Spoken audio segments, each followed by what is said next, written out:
দর্শক বন্ধু, আপনারা দেখছেন তপোবন গ্রুপস ইউটিউব চ্যানেল। তো তপোবন গ্রুপসের বিভিন্ন ইউনিট রয়েছে, এর মধ্যে উল্লেখযোগ্য একটি ইউনিট হচ্ছে নার্সারি ইউনিট। তো নার্সারি ইউনিটের আজকে এই প্রতিবেদন দিতে যাচ্ছি। তো নার্সারি ইউনিটের যে একটি তো আজকে মরুভূমির একটি খুব সুন্দর ফুল গাছ, এই ফুল গাছ নিয়ে আজকের এই ভিডিও। এই ফুল গাছটি হচ্ছে এডেনিয়াম, যাকে মরুভূমির গোলাপ বলা হয়। তো এই মরুভূমির গোলাপটির স্থায়িত্ব কিন্তু অনেক দিন থাকে। এই ফুলটি কিন্তু 6 থেকে 10 দিন থাকে, কিন্তু আমাদের যে গোলাপ এগুলো কাঁটাযুক্ত থাকে এবং 3-4 দিনে কিন্তু এটা 2 দিনে বা 3 দিনের মধ্যেই শেষ হয়ে যায়। এটা কিন্তু অনেক দিন লাস্টিং করে। আর মরুভূমিতে যেহেতু কোনো বৃষ্টি হয় না, কোনো জলের সম্ভার থাকে না, তবুও কিন্তু আমরা এই বৃষ্টির মরশুমে বৃষ্টির মধ্যে কীভাবে এই এডেনিয়াম গাছকে সুস্থ রাখবো, ভালো রাখবো, সুন্দর করে ফুল ফুটাবো, তারই প্রতিবেদন আজকের ভিডিওর মধ্যে দেখাতে যাচ্ছি। তো বন্ধুরা, আপনারা এই ভিডিওর মধ্যে একদম লেগে থাকবেন, দেখবেন বৃষ্টির মধ্যে সুন্দর সুন্দর এডেনিয়াম ফুল ফুটানো যায়। এই গাছকে ভালো ভালো ফুল ফুটানোর জন্য আমাদের এর যে মিডিয়াটা বা এর পটিং সয়েলটা যে আমরা তৈরি করব, তা কিন্তু খুব ভালোভাবে তৈরি করতে লাগবে। কারণ যেহেতু এটা আমাদের এই বৃষ্টির অঞ্চলের গাছ নয়, আর আমরা কিন্তু বৃষ্টির মধ্যে গাছটাকে রাখতে যাচ্ছি। তো কোন সব ধরনের জিনিস দিয়ে আমরা, ম্যাটেরিয়ালস দিয়ে আমরা এর সয়েলটা তৈরি করব, তা একবার দেখে নিই। তো এর আগে আমি দেখেন প্রথম কি কাজ করেছি। প্রথমে এর এই জায়গাটাকে কিন্তু আমি ব্লেড দিয়ে কেটে দিয়েছি। কেটে দেওয়ার পর এটাকে প্রায় 16 দিন থেকে 20 দিন আমি রেখে দিয়েছি এইভাবেই। এর মধ্যে যে কষটা আছে, এই কষটা কিন্তু পড়ে যেতে লাগবে। এর কষটা কিন্তু মোটামুটি পড়ে গেছে, দেখেন ভিতর দিকে চলে গেছে। আর অন্যান্য গাছগুলোকে কিন্তু আমি কাটিনি, এইভাবেই রয়েছে। তো এর পটেসটা যেমন মোটা হবে, আবার এর ফুলের কিন্তু ঘনত্বটাও বেশি হয়ে যাবে। এগুলো দেখেন প্রত্যেকটা কিন্তু গ্রাফটিংয়ের গাছ, এই রকমের ফুল ফুটবে। আর দেখেন এই দুই গাছের মধ্যে ডিফারেন্স রয়েছে। এই গাছের মধ্যে দেখেন মাটিগুলো একদম শক্ত হয়ে রয়েছে, আর এই মাটিগুলো ভালো নয় বলেই অনেক পুরানো গাছ কিন্তু এর থেকে এই নতুন গাছটির মধ্যে কিন্তু সুন্দর ফুল দিয়ে দিয়েছে। ঠিক আছে, তো এই গাছের পাতাগুলো দেখেন খুব সুন্দর হয়ে রয়েছে। এই পাতাগুলো ছোটো ছোটো হয়ে গেছে, কিন্তু দুটোটার ভ্যারাইটি একই। তো চলুন দেখা যাক আমরা পটিং মিক্সড বা সয়েলটা কীভাবে তৈরি করব। তো এই এডেনিয়াম গাছের জন্য উন্নত মানের মিডিয়া তৈরি করার জন্য আমাদের আবশ্যক 5টি জিনিস। তো একদম ফার্স্ট হচ্ছে এখানে কংক্রিট আর কিছু পাথরের টুকরো রয়েছে। এর সঙ্গে আমরা মিক্সড করব পর্যাপ্ত পরিমাণ বালু, রিভার সয়েল।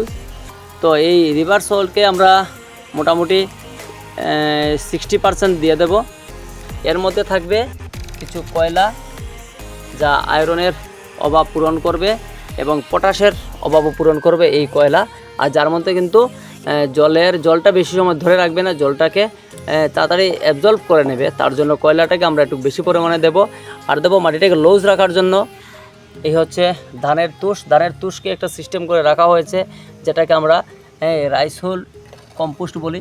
এই রাইসহোল কম্পোস্টকে কিন্তু আমরা একটা পার্সেন্টেজ দেব। এর পার্সেন্টেজ হবে 20%। আর এর সঙ্গে থাকবে ভার্মি কম্পোস্ট। ভার্মি কম্পোস্ট মাত্র 5% দেব। এই 5টি জিনিস দিয়ে কিন্তু আমরা তৈরি করে নেব এর সয়েল। এর সঙ্গে আমরা কিছু নিম কম্পোস্ট বা নিম খৈল দিয়ে দেব, যাতে এর গুঁড়ার মধ্যে কোনো ধরনের ফাঙ্গাস এফেক্ট হয়ে যাতে কোনো ধরনের প্রবলেম না হয়, তার জন্য আমরা কিছু নিম খৈল দেব।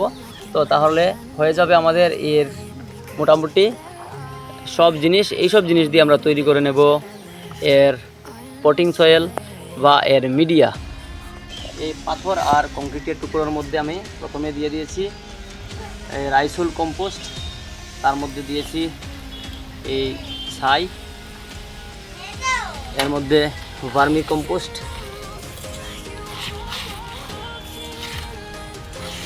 আর থাকবে এই রিভার সয়েল। এই রিভার স্যান্ড দেওয়ার পর কিন্তু আমরা দিয়ে দেব নিম খৈল।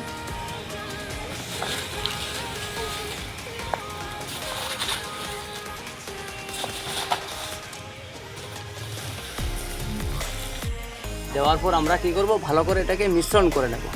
মিশ্রণ ভালো করে করতে লাগবে। এই দেখেন বন্ধুরা, এই গাছের মিডিয়াটা খুব সুন্দর হয়েছে।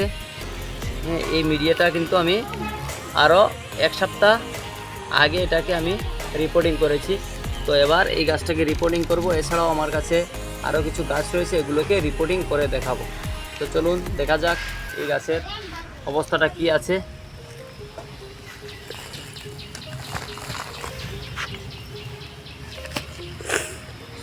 শুধু আমি একটা নার্সারি থেকে এনেছিলাম, ওটা দেখেন শুধু ছাই দিয়ে তারপর করা হয়েছে। তারপর এটাকে খারাপ নয়, কিন্তু গাছের প্রোডাক্টটা খুব ভালো হয়েছে, মোটামুটি বড় হয়ে গেছে।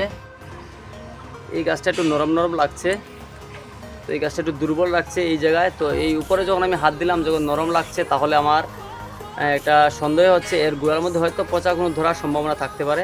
তাই আমি একে একটু টেস্টিং করব, দেখা যাক কী হয়েছে। এটাকে জল দিয়ে আমি ভালো করে ধুয়ে গাছের গোড়াটা একটু চেক করতে লাগবে। না, পচা ধরেনি, কিন্তু ধরার সম্ভাবনা রয়ে গেছে। এই দেখেন এর পুরো ছাল উঠে যাচ্ছে, যে কোনো কারণে ফাঙ্গাস অ্যাটাক হওয়ার সম্ভাবনা রয়েছে। তাই আমি এটাকে ভালো করে ধুয়ে সাফ দিয়ে ভালো করে সাফ লাগিয়ে শুকিয়ে রাখবো 1 দিন থেকে 15 দিন পর্যন্ত। তারপর আবার এটাকে রিপোর্টিং করব। তো এই কডেসটাকে মোটা করার জন্য আমাদের যে করণীয় তা হচ্ছে, এখানে যে উপরের অংশের যেসব শিকড়গুলো রয়েছে, আমি ধারালো ব্লেড দিয়ে বা ছুরি দিয়ে এগুলোকে কেটে দেব। তখন কি হবে, আমার এই কডেসটা উপর দিকে ধীরে ধীরে উপর দিকে উঠে যাবে, আর নিচের দিকে শিকড়গুলো একটু বেরোবে। আর এখানে বড় বড় যেসব শিকড় রয়েছে, এগুলোকে আমি কেটে একটু কমিয়ে দেবো, যাতে করে এগুলা একটু বনসাইয়ের মতন হয়ে যাবে। এই আমি ভালো করে এর মধ্যে সাফ লাগিয়ে দিলাম, মূলের মধ্যে সাফ লাগিয়ে দিলাম। সাফ লাগানোর পর এটাকে পটিং করে নেব। আমরা এই টবের মধ্যে দেব। এই টবের মধ্যে দিলে পরে খুব সুন্দর লাগবে। বড় একটা 10 ইঞ্চি সাইজের হ্যাঙ্গিং টবকে আমি বেছে নিয়েছি, এর মধ্যে এটাকে প্রতিস্থাপন করব।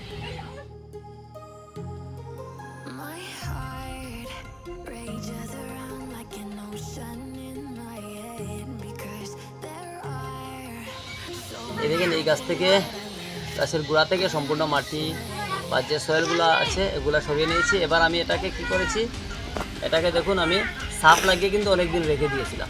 এবার এগুলিকে প্রথমে আমি রিপোর্টিং করব, তারপর আমি অন্যগুলোকে রিপোর্টিং করব। তো একদম নিচে দেখেন অনেক বেশি ছিদ্রযুক্ত একটা পট নিয়েছি, এর নিচে পাথরের পরিমাণটা বেশি দিলাম। তারপরে এই পটিং মিক্সড বা আমরা যে মিডিয়া বানিয়েছি, এই মিডিয়াকে দিয়ে ডাইরেক্ট আমরা এগুলোকে প্রতিস্থাপন করে দেব।